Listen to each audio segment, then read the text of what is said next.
and welcome to Lebaran AWANI. I'm Saraya Mia.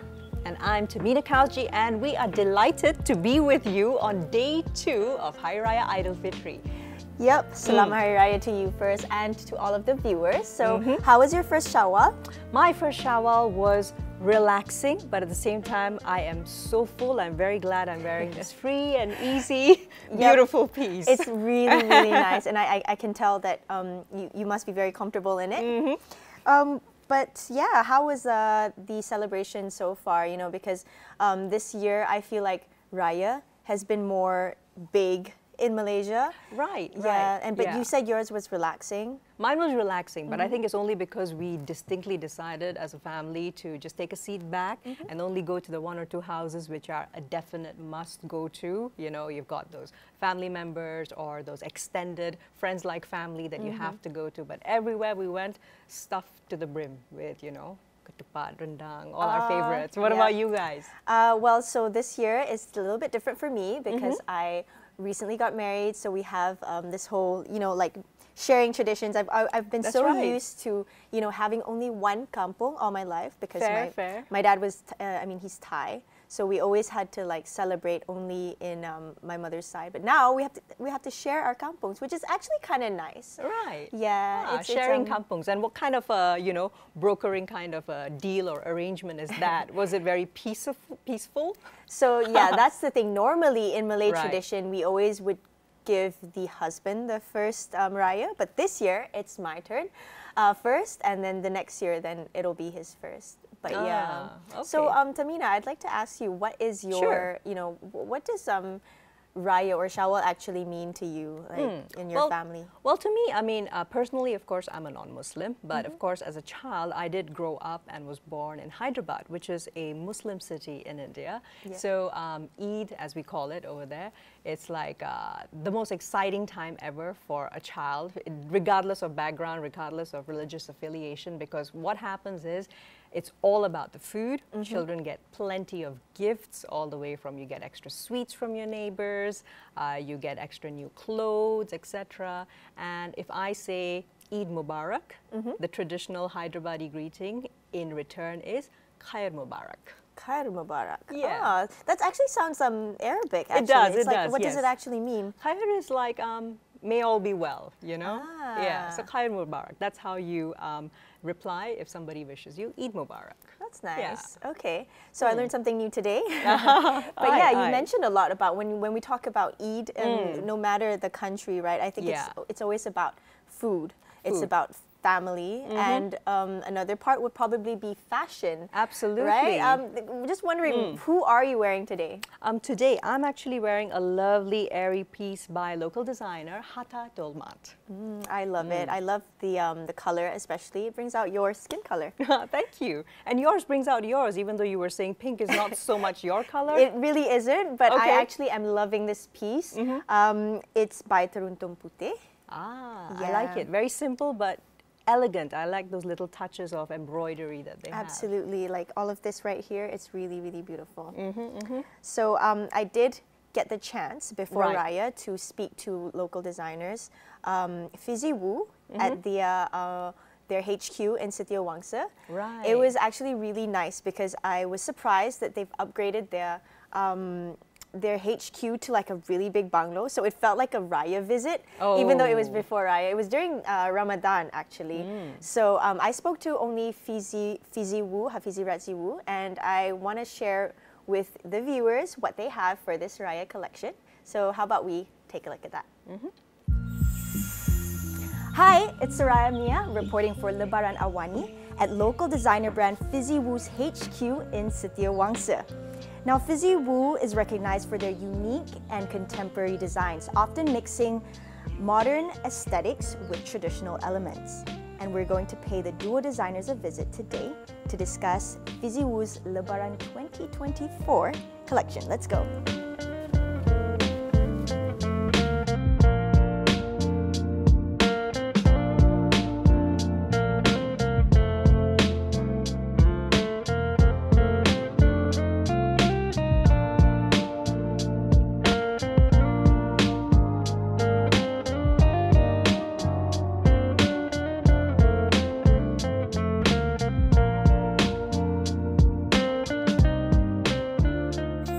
So now I am with one of the designers, Fiziwoo, right here in the house. Thank you so much for joining us on Lebaran Awani. I know that sekarang ni bulan puasa kan. Yeah. So Pernah of nampak course, a bit tired, always tired bulan puasa ke, raya ke, bila-bila pun tired kan? Dah ready ke belum nak buka puasa apa? The food that you're going to eat later. I buka puasa dates je. Oh dates je. Oh no wonder. Kecil je badan. Gitu, ya je.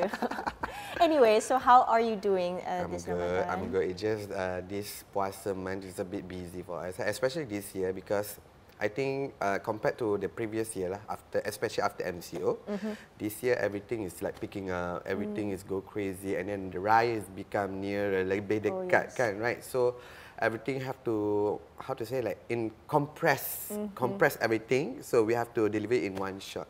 So yeah. So far so good though, huh? And exciting. Yeah, so you did mention, after MCO, it's been almost 2 years after, yes, three years after MCO, 3 right? tahun, right?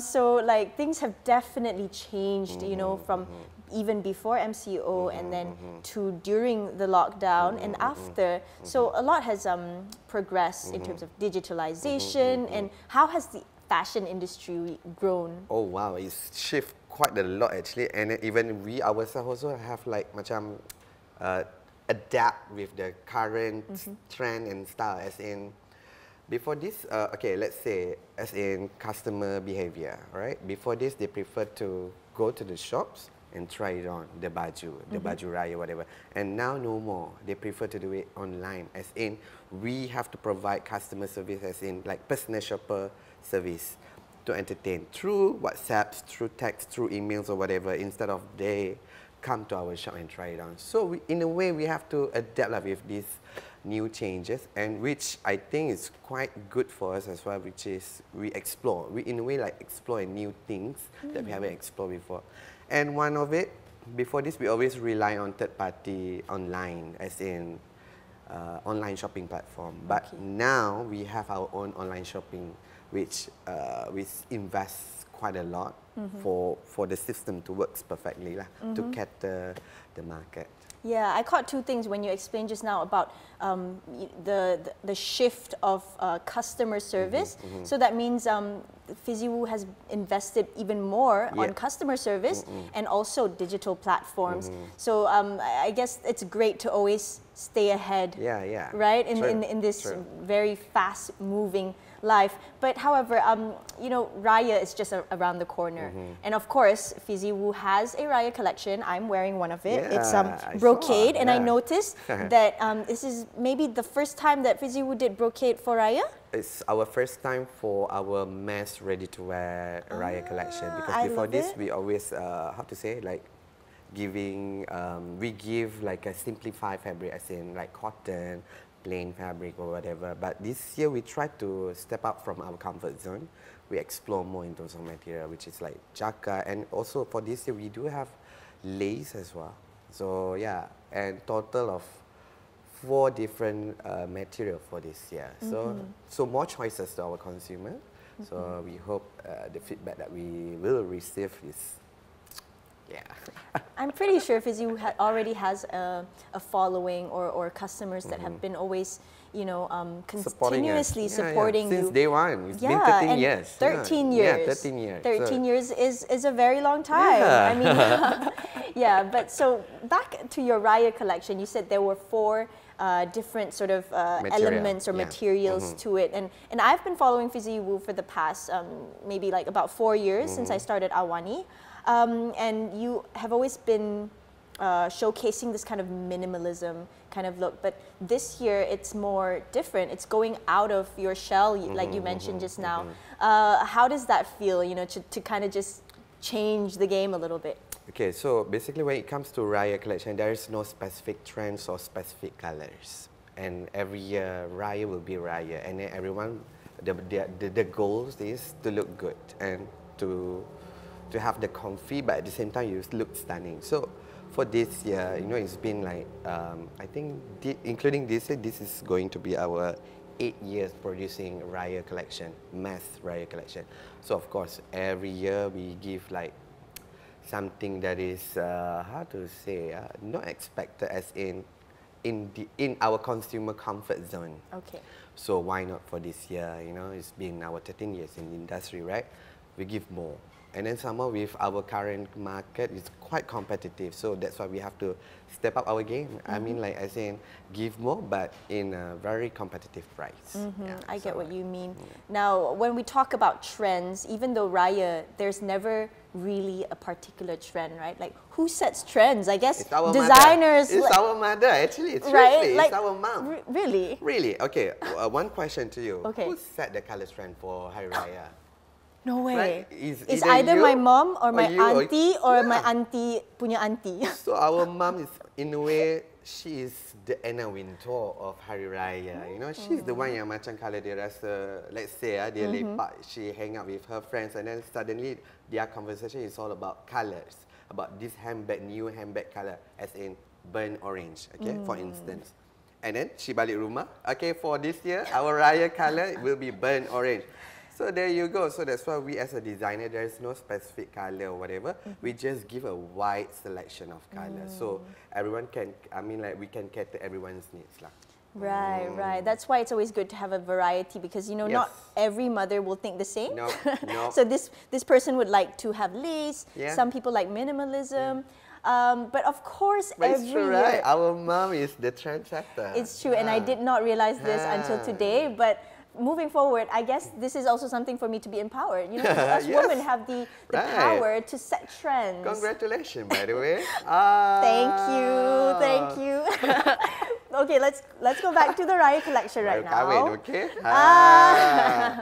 Rahsia Tak ada. Kalau nak tengok gambar, you can head on to my Instagram.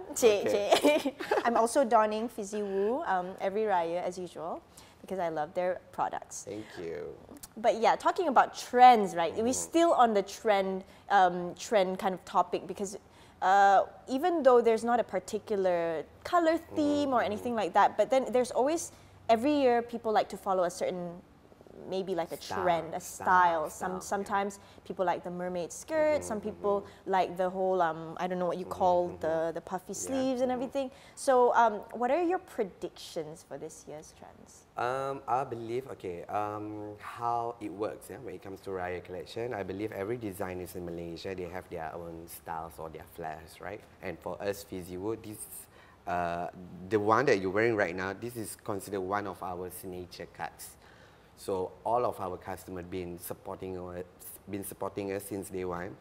They already expect this is Fiziwoo. Without saying it, people already know. Okay, ni baju Fiziwoo. So in a way, what we are giving to our consumers is that Fiziwoo ni dia macam, it's not dramatic or glamour, as in it's statement piece. You know, dia macam.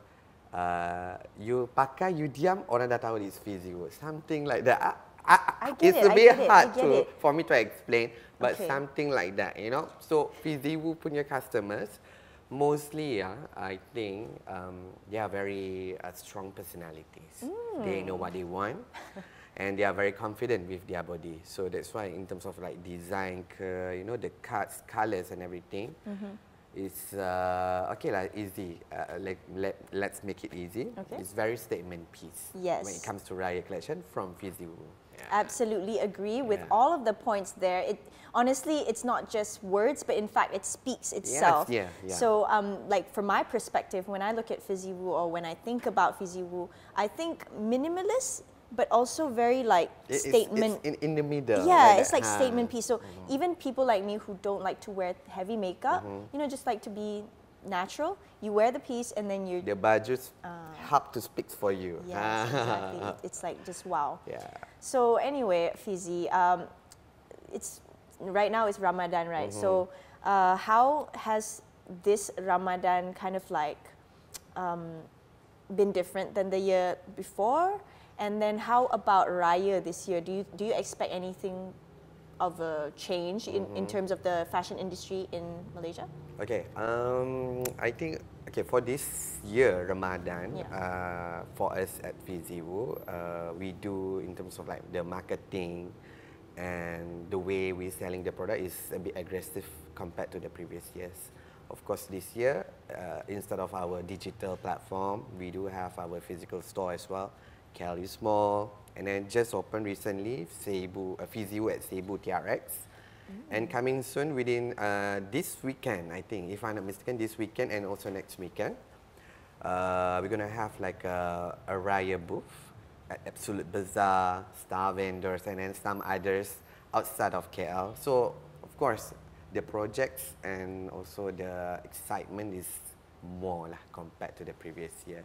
And then that's why this year, this Ramadan, I'm a bit penat and I'm a bit nervous because there's so much things going on at the same time, but I'm very excited lah. You know, in a way, like macam pushing yourself, like why not, right? So let's try. It's like opportunities come, sama like rezeki come, tak boleh ditolak. Yeah, ambil. Just ambil walaupun dah macam and execute. Just go for it, right? That's the great spirit of entrepreneurship that you have. Let's maybe dig deep a little bit about how you started. You said 13 years dalam industry fashion in Malaysia, right? So you started off Fiziwoo, very, very fresh. Tell us how you begin. I've always wanted to know. Okay. Actually, during my study years, I already start lah. You know, buat baju, which I'm sure all the designers watching this, they can relate. You know, we start during our study years. You know, we start slow. Ambil lah tempahan, whatever. You know. And then at first we start with our small family members first. Orang yang paling dekat, you know, family members. And then after that, friends. After friends, then start lah the client, the real client. And of course, 13 years in this fashion industry is not an easy years for me. You know, I have to struggle from the bottom to be where I am now. But yeah, we start small. We start small. We work with what we have. We don't have any financial support from investors or whatever. So everything apa yang ada today, as in, it's by our own effort lah. As in, it might be slow compared to other brands or other designers out there, but we believe in the process. As in, kita in a way like macam we go through the whole process. Kita tak skip, you know. So in a way like macam it's like a raising a baby lah. Macam ada anak, you know. Anak nak makan apa, sekolah kat mana, which sekolah yang better for our anak. So it's like that. It's the same thing with our business. So at first it start as in, you know, main-main, because I study in fashion, art and fashion at UiTM. And then along the way, I think like macam after I met Kai, which is my business partner, he's the managing director. You know, creative people like me, you know, I always do design. I cannot think two things at the same time. I cannot think about the numbers, the business-wise and everything. I only can focus in one thing, as in benda yang kreatif, benda yang cantik. So I need someone to handle on that side. And luckily, I met him. So that's why we work together and then we bring up this business like as in bukan main-main dah. We have to go serious, as in jual baju, and at the end of the day, we have to serve our society as well. It's not just like selling baju or selling the dreams. It's like selling the dreams or legacy to everyone, because you know, fashion business, orang yang membeli baju, in a way dia bukan support because they like your baju. In a way they how to say, in a way they're supporting the economy and they believing in you. They trust the process. So that's why bila buat baju, I mean like dengan perempuan especially, you know, it's not an easy job, you know. Of course it's tak not. Senang, tak senang. We're very particular. Yes, of course. It's like you menyerah diri kepada designers or like clothing brands or whatever to dress them up. So we as a designer, me myself, so bila ada that tanggungjawab, that responsibility, I rasa macam in a way, first at the bright side of it, I bersyukur like macam, oh thank you for trusting me to dress you up. And then second things, thank you for supporting me, because your rezeki, your support, in a way bukan sahaja support me, but support my business and my other stuff as well. Because the rantaian is as in from the bottom sampai ke atas, it works together. Something like that. And as well as the economy too, like, you know, the fashion industry. And I mean, like, it's so great to see more and more Malaysians these days supporting local and how fast the local fashion industry is actually growing. And even personally, like back then, this is before you know, the whole Palestine-Israel major conflict that happened, you know, last year in October. People were more like, oh, let's wear other Italian designer brands. But today they're like, no, why would you want to wear designer? You know, all these French, Italian designer brands. Why not we just support the local. Yeah, because it's as quality, as beautiful, and the brand is already there. So I think it's also great for other aspiring, not only designers, but also business owners. Brand owners, Exactly, brand owners to grow their brand and to further see where they can go. So we have about like 1 minute left. Maybe Fizi would like to wish any of the viewers out there about Raya, maybe? Raya, okay. So thank you so much for watching us here today. So I just want to tell you, thank you so much for being supporting us at Fiziwoo, supporting our products, our legacy and everything. So I wish you selamat menyambut bulan Ramadan dan juga selamat Hari Raya kepada semua yang menonton sekarang ni. So nanti bila Hari Raya, on the first day of Hari Raya, jangan lupa pakai baju cantik. You do it for yourself, not just for yourself, but in a way it's like celebrating you and the family together. Because Raya is like once a year. Why not invest a bit for yourself and also to the loved one, your families or whatever. So yeah, selamat Hari Raya. So that was Fiziwoo's latest Raya collection. Which one was your favorite, Saraya? My favorite was the one that I was wearing, of course. Okay, it's the new latest brocade by Fiziwoo, but I always have a favorite, which is the classic sleek material, but yeah, I feel like every design is actually really beautiful. Absolutely. So we'll be talking a lot more about many things, all things Lebaran, right here on Lebaran Awani. So don't go anywhere. We'll be right back.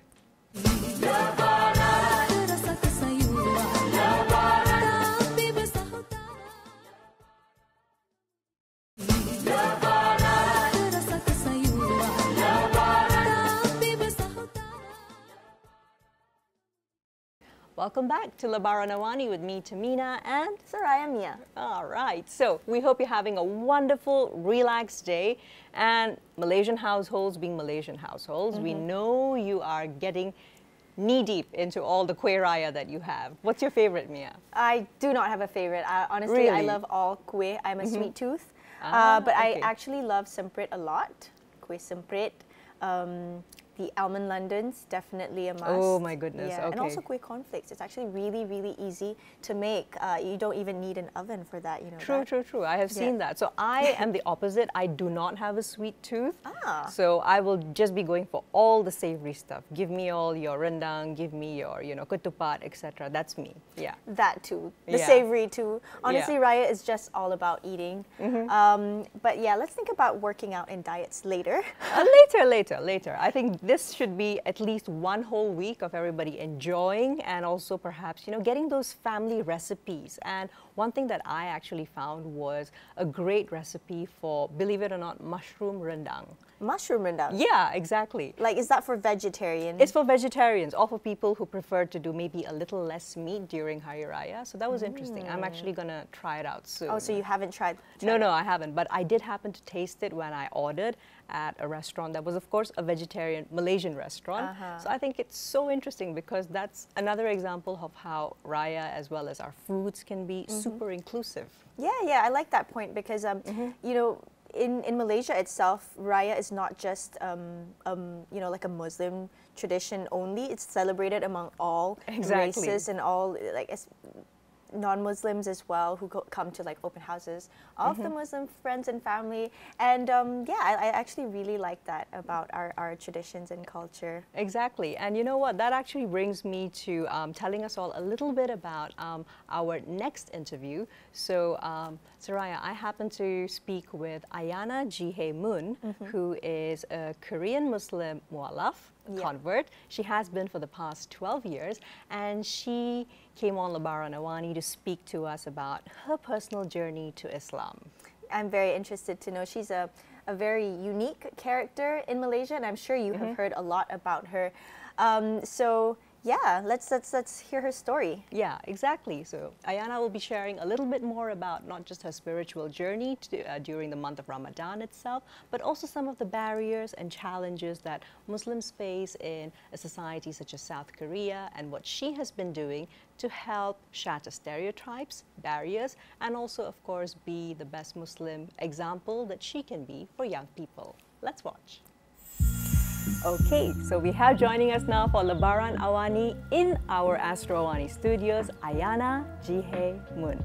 Ayana, thank you so much for making time. How are you today? Fine, Alhamdulillah. Thank you for having me for today. Selamat Hari Raya Idul Fitri. I'm so happy to be able to say that to you in person. Is there a way to say that in Korean?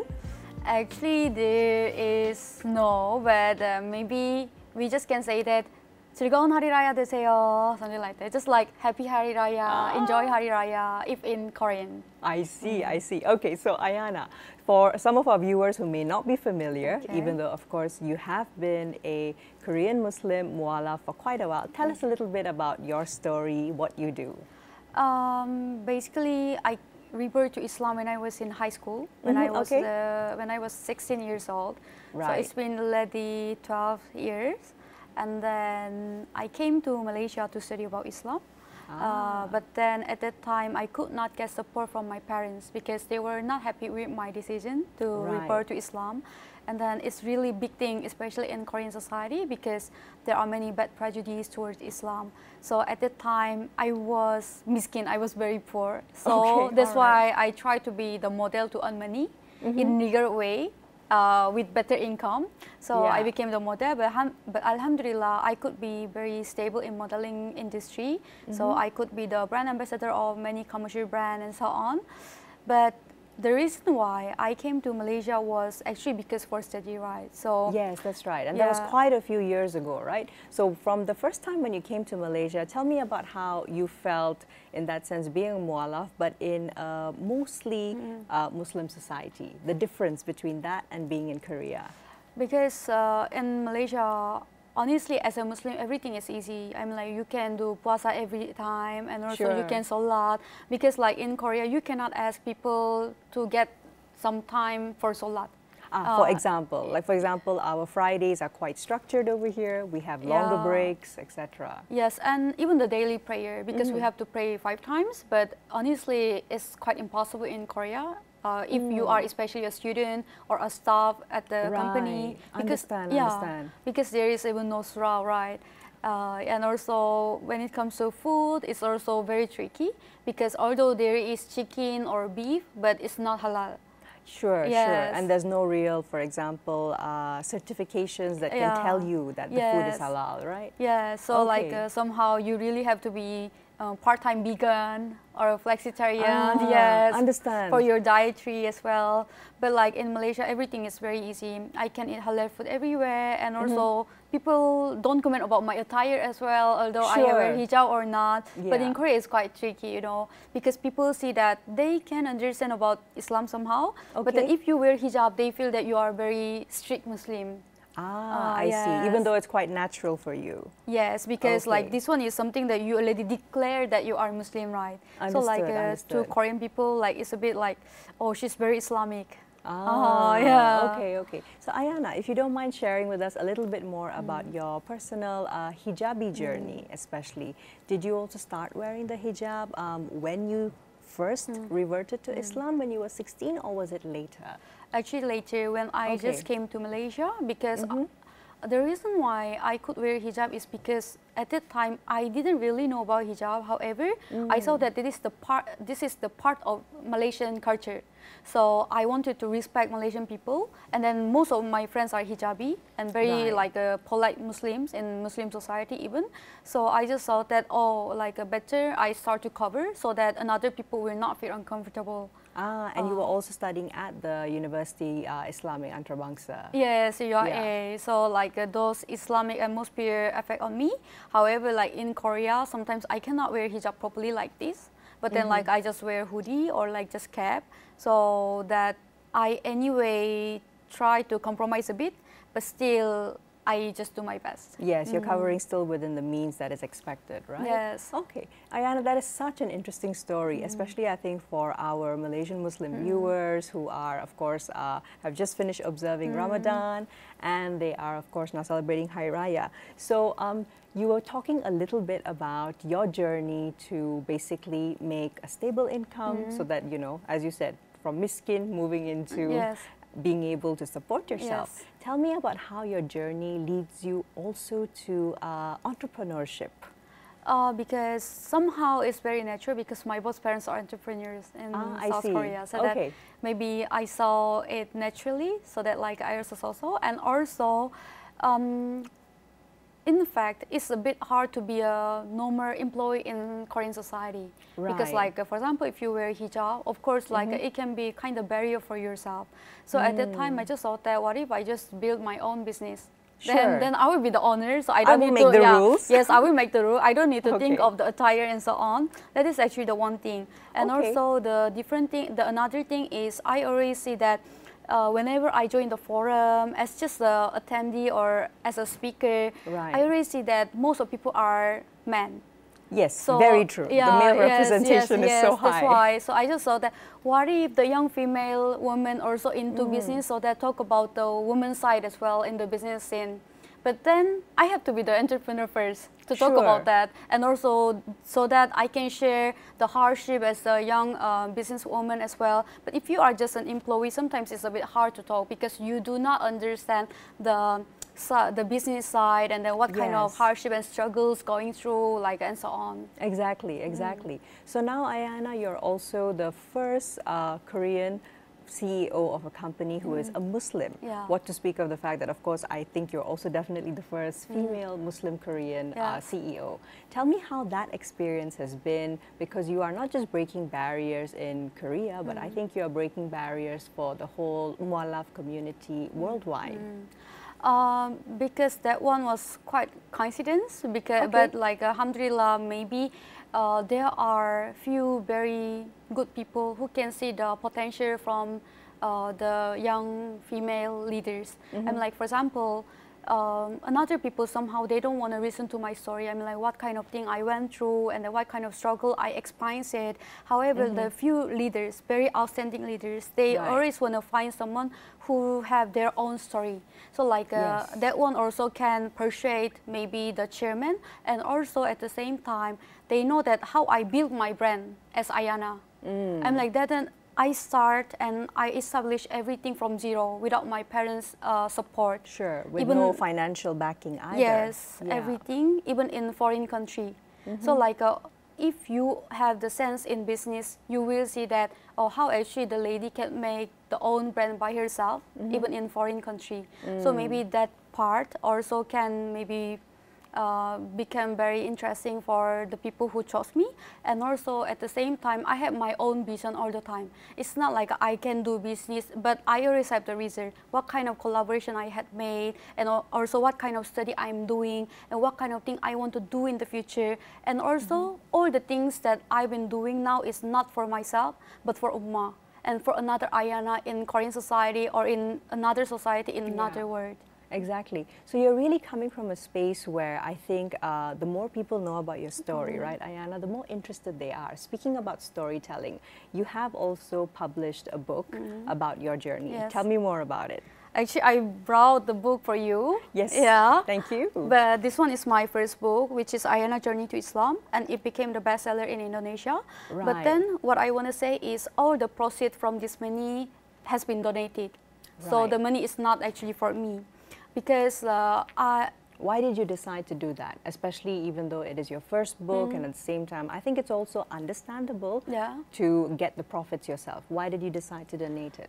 Because I always think that the reason why I could make everything stable in very short term is not because I'm smart, but because many people help me. And also it's also rizki from Allah subhanahu wa ta'ala. So I always think that if I want to be more successful, I also have to make the society successful, stable, and also healthy as well. And then even when I went to Jakarta, actually there are many rich people in Indonesia because the market is huge. That's right, of course. Much, much, much larger than Malaysia. Yes, that's true. However, I found out that there are even few people, they are cancer patients, but they stay on the road because they don't have money to be hospitalized. So they got the chemo, and then after that they just stay on the road. So at that time I felt that, like see, even myself as a foreigner, now I own my home, and then I have money, I even own car and so on, I have own property, but then I also, and then that you made felt me, for them. Yes, I felt that, but then the people who actually make me stable is actually on the street. So it drove me to think of the society more. Yeah, exactly. I really appreciate that. And I also noticed that your book, Ayana, if I may hold it, Yes. it's called Dari Korea ke Nusantara. So Nusantara, speaking about that, tell us about how you were also able to, from coming to Malaysia to start studying, then you also made your way into going to Indonesia. So what attracted you to be able to go into the Indonesian market, and what were your experiences there? Honestly, when I just came to Malaysia, people were not really interested in my story. And then my life was not that easy. If I show you some photo, at that time I even didn't have enough money to stay at hotel, even motel. So I stayed at guest house like that. Understood. Yeah, it's a very cheap guest house near Masjid Jamek. And then like my life was quite hard in Malaysia, although lots of good people try to help me. That is actually the reality. There is no such drama in our life. It's really hard. So at that time I was thinking about myself, like whether my journey is right or not. So at that time I even thought to just go back to Korea and then just like follow what my parents wanted. But at that time, before going back to Korea, I just want to spend a bit more time in Indonesia as well because it's nearby. Sure. We're just neighbors, right? Yes, it's neighbor, right. So I went to Indonesia, but then like one TV channel asked me, Ayana, just appear on my TV show, then at least you can get like pocket money for jalan-jalan. Okay, So like, okay, tertarik, okay, menarik. So I just appeared on that TV show, and then suddenly it became so viral. Okay, it was so viral. So, Understood. and then I got like many job offers as well. But at the time, I just thought that it's actually not only about money, but what I thought is, for a year in Malaysia, I really tried too hard to be a good Muslim, to be into this society, but it was not easy for me. But Understood. maybe Allah knows everything, so that like He wants to reward for my hardship and my effort as well. So like, okay, why not? Because the reason why anyway I chose to go to Malaysia was because I want to study about Islam.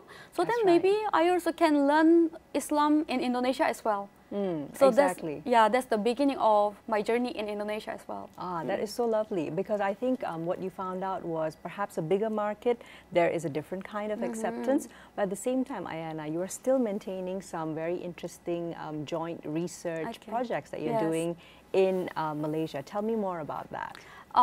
Because I always think that how can I contribute to Korean Ummah or another minority, Muslim minority society in the world? Right. I never think that the mukbang or the finding halal place can be the da'wah for people. Okay. I mean, like I do enjoy their contents, honestly. Sure, but you have a completely different perspective. Yes, but like that kind of just like halal contents never affect on Korean society because they will never be affected by those contents, because I know the Korean society and another like a developed country society, they always want to get the reason why we have to accept Islam, why we have to understand about Islam. It's about mindset, right? I think about mindset, and also they wonder whether the Islam is something that can be into our society, compromise with our society, because like of course Korea cannot be Islamic country.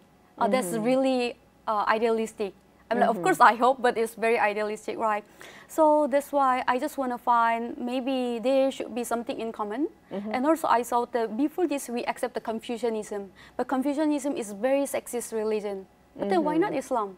You say that Islam is also sexist, but actually the Confucianism is more sexist. But I think it's not so much about which religion is more or less, but at the same time they are ideals, and all religions teach us to be fair, especially to women, right? Yeah. So as you were saying, now coming back into what you have been trying to spread to people in Korea as well, do you think that there has been some change from the time you first reverted to Islam to now in 2024?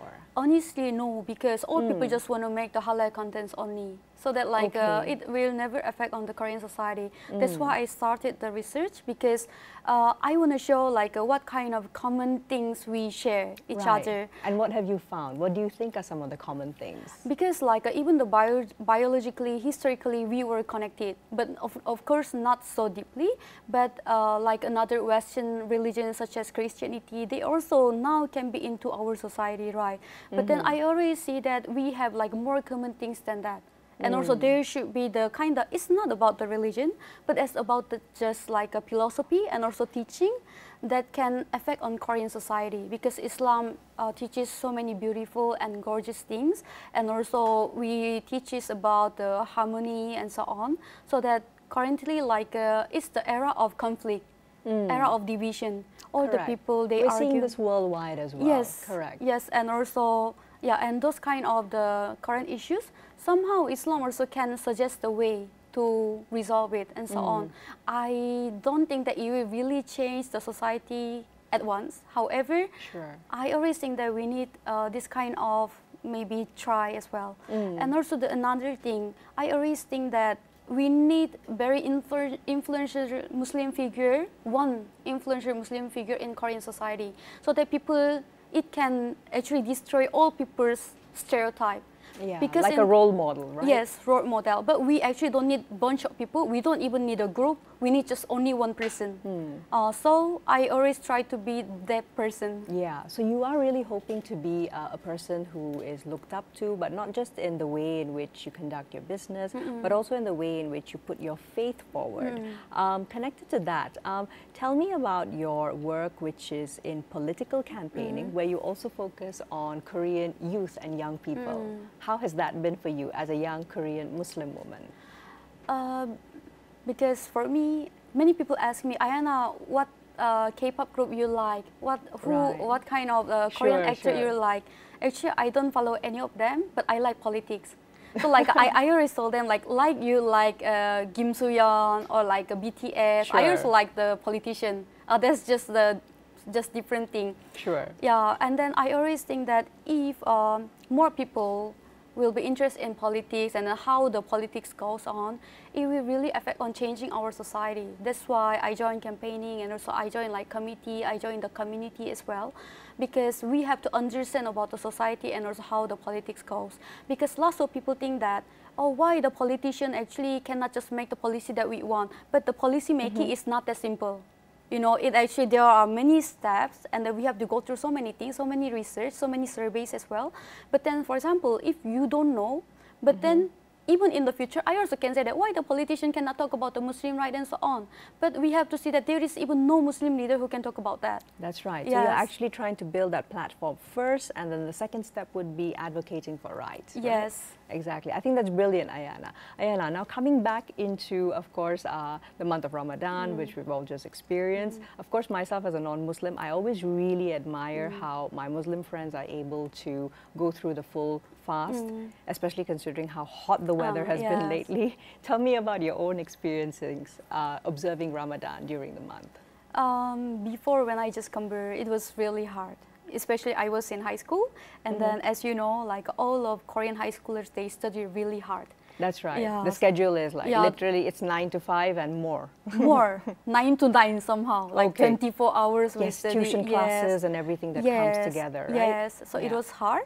But then it's been already 12 years since I converted to Islam, so that I feel like now I'm more pro. So, like I can do fasting, but at the same time I can work, I can fly to Jakarta, I can study. So like now it's a bit easier.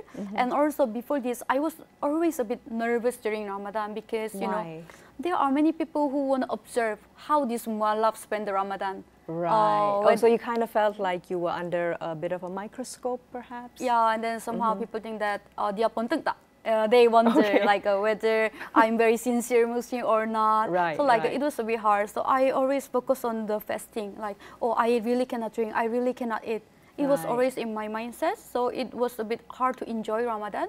But then after more than 10 years, now I feel like, okay, never mind. If sometimes like if women cannot do that for like maybe the health reason and so on, okay, I will do maybe after Ramadan as well. So like my mind is more flexible, but still I always try to make the balance between the like fasting, study, and work like that. Exactly, and also, you know, taking care of your health, etc. I noticed you've been working out also during Ramadan. Sometimes you post a little selfie, well, not a selfie, of just your hands in the gym, and I'm like, my goodness, I think she inspires me to do the same. How do you balance that? It's hard, but honestly, I don't think that deep. I'm like, once you think why I have to do that, then suddenly you don't want to do that. and then you try to find a way why I so don't no want to. excuse mentality. Yes. Yeah. No, I just don't think. Okay, if there is schedule, I just do it. I just focus on my work. That's all. Okay. Yeah. Yeah, exactly. I think it's all about making it a priority, right? I want to talk about some other priorities that you have recently been sharing a little bit more about. Ayana Foundation. Yes. Tell me what Ayana Foundation does. You've also been quite active, but I'll leave it to you to share with us what you've been doing during Ramadan month for Malaysian students. Ayana Foundation was made because I was also in the situation who needed other people's help.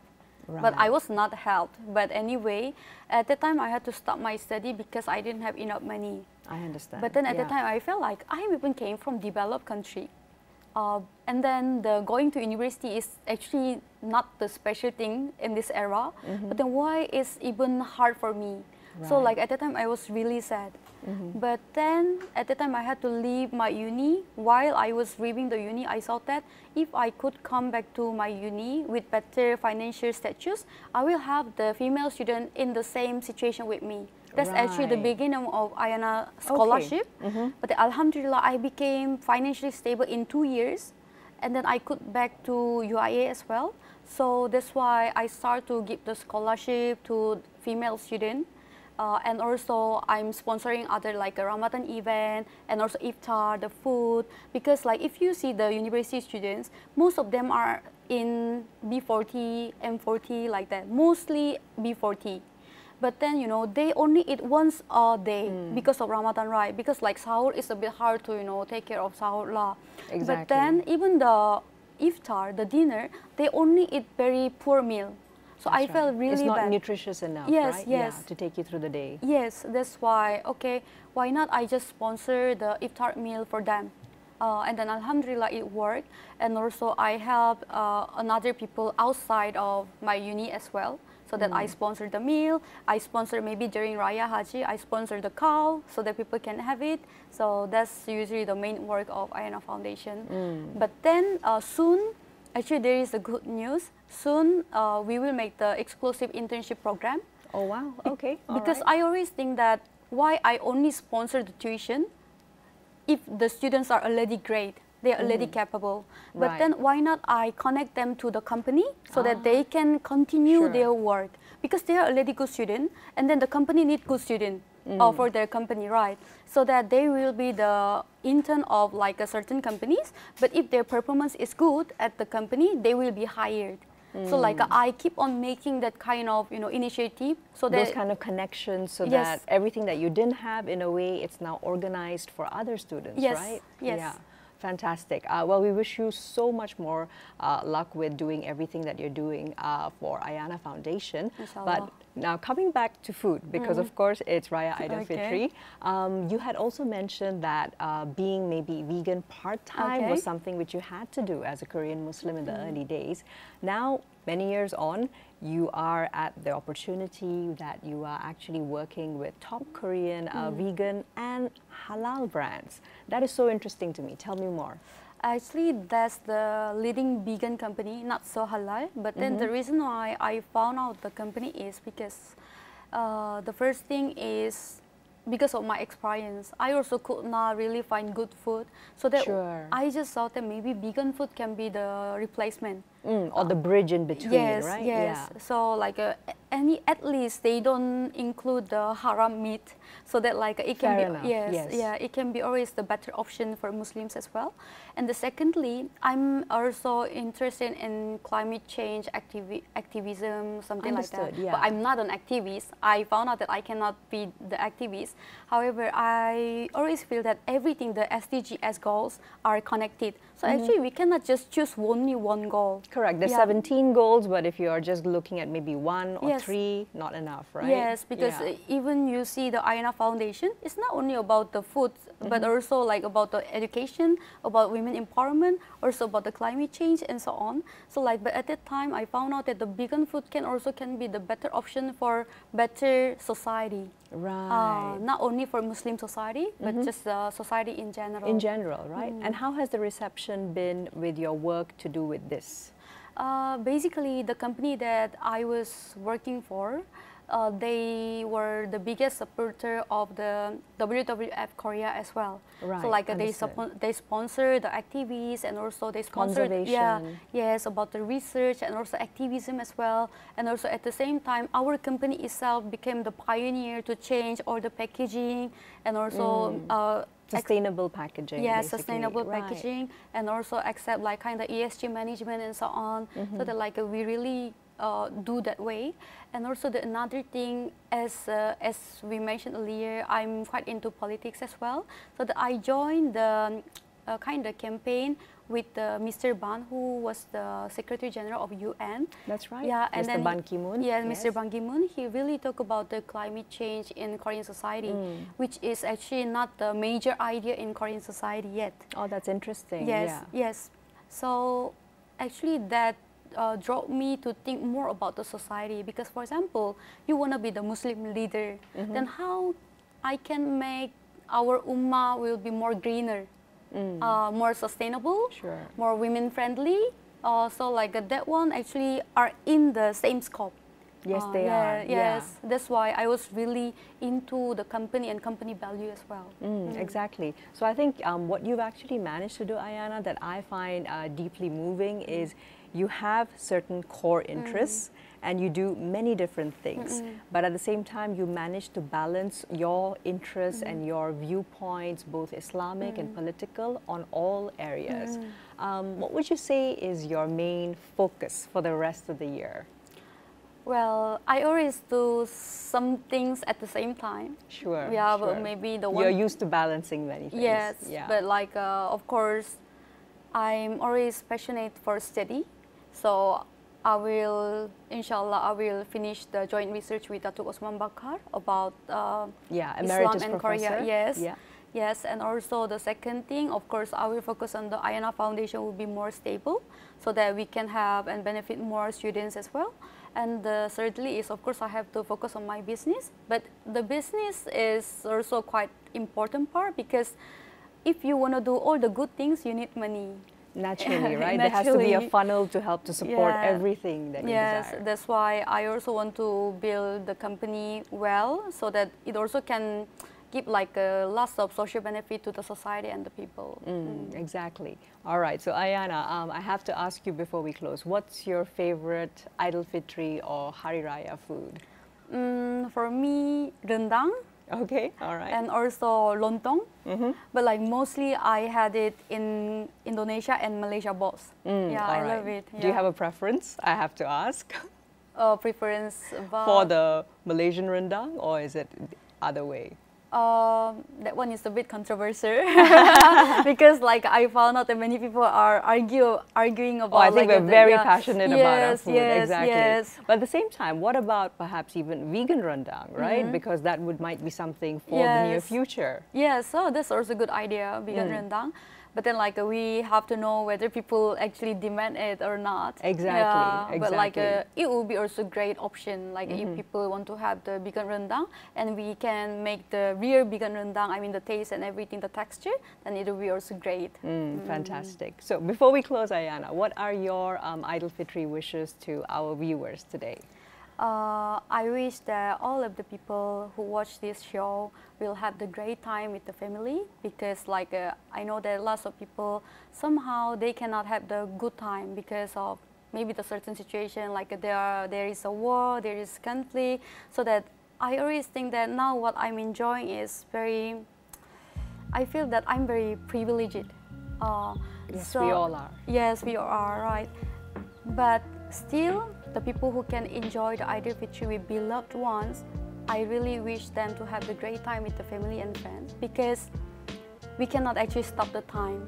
Exactly. So, yes. And each year that goes by is precious. Yes. All right. Thank you. Thank you so very much, Ayana. Thank you. So there you have it. Ayana Jihye Moon, who is of course a Korean Muslim mualaf and also the first female Korean Muslim entrepreneur of a Korean company. Thank you for joining us so far on Lebaran AWANI. Selamat Hari Raya Idul Fitri to all our viewers. Right, so we learned so much about the Muslim perspective coming from a Korean mualaf. That was a very, very interesting story. Yeah. But that is all the time that we have That's on Lebaran AWANI. It was a pleasure speaking with you, Tehmina. And it was such a pleasure being in the studio with you, Mia. And we hope that you're going to have a wonderful Selamat Hari Raya Idul Fitri, the celebrations, as well as the time spent with your friends and family. Yep, Selamat Hari Raya, Maaf Zahir Batin to everyone out there. Goodbye. See you soon.